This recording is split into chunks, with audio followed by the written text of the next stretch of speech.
بسم اللہ الرحمن الرحیم 401 ہجری میں سلطان محمود نے غور پر حملہ کیا۔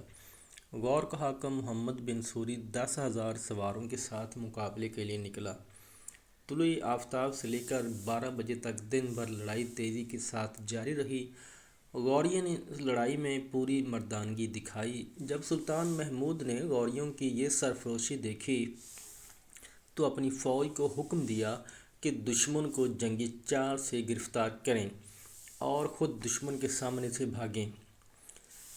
فوج نے ایسا ہی کیا اور غوریوں نے غزنی سپاہ کے اس طرح بھاگنے کو فرار سمجھ کر ان کا پیچھا کیا۔ جب غوری سپاہ کھلے میدان میں نکل آئی تو سلطان محمود نے گھوڑے کی باغ پھیری اور غوریوں پر حملہ کر کے فوج کا کثیر حصہ قتل کیا۔ غوری سپہ سالار محمد بن سوری کو گرفتار کر کے سلطان محمود کے سامنے لایا گیا، لیکن غوری اس شکست کو برداشت نہ کر سکا۔ انتہائی دکھ اور مایوسی کے عالم میں اس نے زہر آلود نگینا کو چوس کر محمود کے سامنے خودکشی کر لی۔ غوری کے مرنے کے بعد یہ ملک سلطان محمود کے قبضہ میں آیا۔ تاریخ یمنی میں ہے کہ غوری لڑائی سے پہلے مسلمان نہ ہوئے تھے۔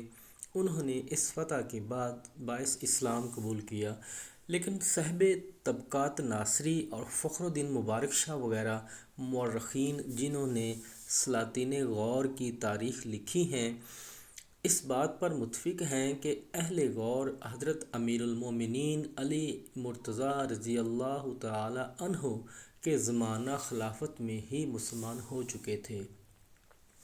بنو امیہ کے دور حکومت میں جب تمام اسلامی ممالک میں حضرت علی رضی اللہ تعالی عنہ سے تبرہ ظاہر کیا جاتا تھا تو غور ہی وہ قابل فخر ملک تھا جس کے باشندے اہل بیت رضوان اللہ علیہم اجمعین کی شان میں گستاخی کرنے سے گریز کرتے رہے۔ ملتان کی فتح سلطان محمود اسی سال پھر غزنی سے ملتان آیا اور جبر و قہر کے ساتھ ملتان کو فتح کر کے بہت سے کرامتیوں اور ملحدوں کو اس نے قتل کیا اور بہتوں کے ہاتھ پیر کاٹے۔ داؤد بن نصیر کو زندہ گرفتار کر کے اپنے ہمراہ غزنی لے گیا اور غور کے قلعے میں اسے نظر بند کر دیا۔ چنانچہ داؤد نے اسی قلعے میں وفات پائی۔ بہت شکریہ۔ Please subscribe my channel, like and share.